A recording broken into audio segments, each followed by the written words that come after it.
All right, now to give us more perspective in terms of what is unfolding at this moment on the ground, we're joined in this broadcast by our special correspondent, Idris Lone, who's joining us live from Srinagar. Idris, of course, is getting us all the ground reports at this moment from the Kashmir Valley. We also, on this broadcast, are joined by Dr. Subrata Saha, the former Deputy Chief of Army Staff and currently a member of the National Security Advisory Board. Dr. Saha, thank you very much indeed, sir, for joining us here on WION. But let me, of course, start with my colleague Idris Lone, who's joining us from Srinagar. Idris, give us a sense of what is unfolding at the moment. Have we been able to identify, have the security agencies been telling us about the number of terrorists who were involved in perpetrating this dastardly attack on the tourists? Well, Saleh, at the moment, what information we are getting from our sources, there were 5 militants in total. We are told that 2 of them were local, while 3 of them were foreign militants. One of them has already been identified as Adar Gori, who's from Pakistan, had gone back to Pakistan in 2018 and had come back, infiltrated a few months ago, back into Kashmir.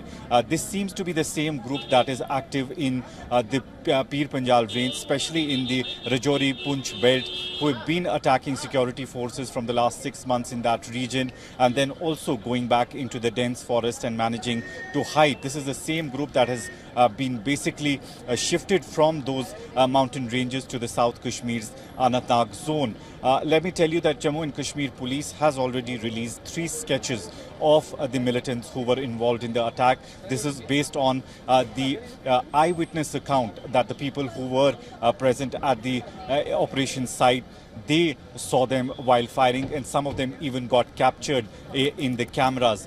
Saleh, right now I'm just outside the Mughal Gardens, where we are seeing some commotion. You can see there are many tourists here who are actually who've come down to see the Mughal Gardens. And let's try to speak to some of the tourists and see what their perspective is. Sir, you are here right now at the Mughal Garden.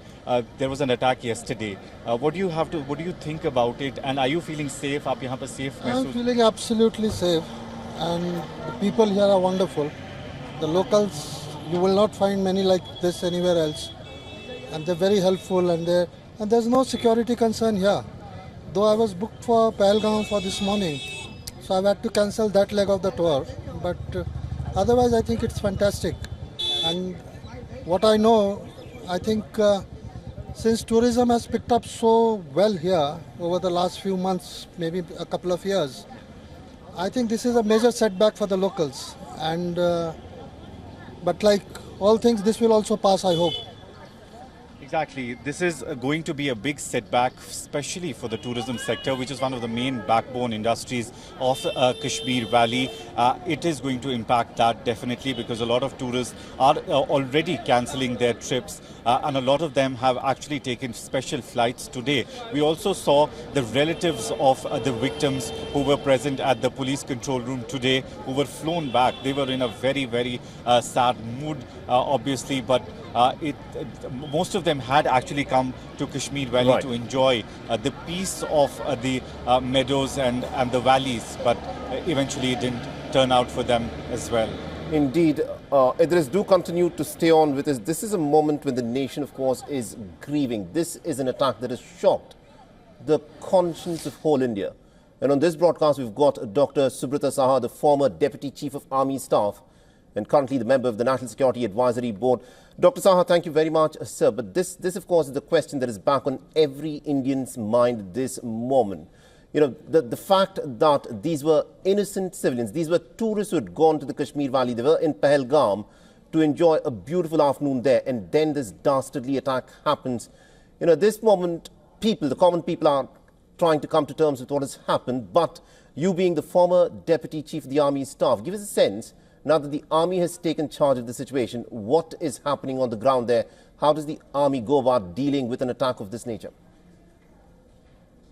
Okay, so firstly, you know, like before being the Deputy Chief of Army Staff, I also commanded 15 Corps Kashmir. So, you know, an attack of this scale and an attack on civilians of this kind, it cannot be an attack which is carried out by a local terrorist. As Idris Lone points out, it is something that affects the life of the local people. You have just telecast the kind of protests which are happening from the local trade bodies and so on and so forth. So therefore, this is quite evidently being kind of sponsored and being pushed by their sponsors, that is from Pakistan, on the other side of the border. So therefore, this is something which is happening as part of a larger game plan of Pakistan. And very recently, we heard a very charged up speech by the Chief of Pakistan Army General Absolutely. Aslam Munir, who is pretty much emboldened by what is happening in Bangladesh, and perhaps the timing of could also be linked to Tavur Rana's release. Many things put together, and and the kind of beating that the Pakistan army is taking within the state of whether it is economics or politics in Pakistan. So all these things put together, we are seeing whatever is happening. But what is more worrisome? I mean, it is what has happened against so many innocent civilians, 27 innocent civilians dying in this manner, in a most vulnerable state, literally in an open meadow surrounded by high mountains, covered by thick forests all around, helpless literally, an area which is accessible only on foot or on forest back or through helicopters. Right. To be caught in a situation like that, it is so horrific. And it is, reminiscent of the old, if you recollect, that Al Faran, when they had abducted those foreign terrorists way back in 1995. It's near about the same area. And so, but then what is worrisome is the larger, events that are unfolding, and a new avenue which Pakistan seems to be trying to open up, Right. through this Rajouri on the one side and from the Kishtwar on the other side, reaching towards Kishtwar, because on the one side is this Pahalgam area, Right. and if you go up north into the east, into the western Ladakh area, so that is, I think, something that is worrisome. And as security forces, we need to, be very, very, firm in dealing with a situation of this Absolutely. kind from a strategic point of view, and the fact that an incident of this nature cannot be left, Unanswered. unchecked. Absolutely. At this Yes, moment, the unanswered, nation absolutely. is trying to come to terms with the scale of this gruesome attack. But of course, the army will look at it in a very strategic manner. There's been a ceasefire between India and Pakistan that came into effect in February 2021.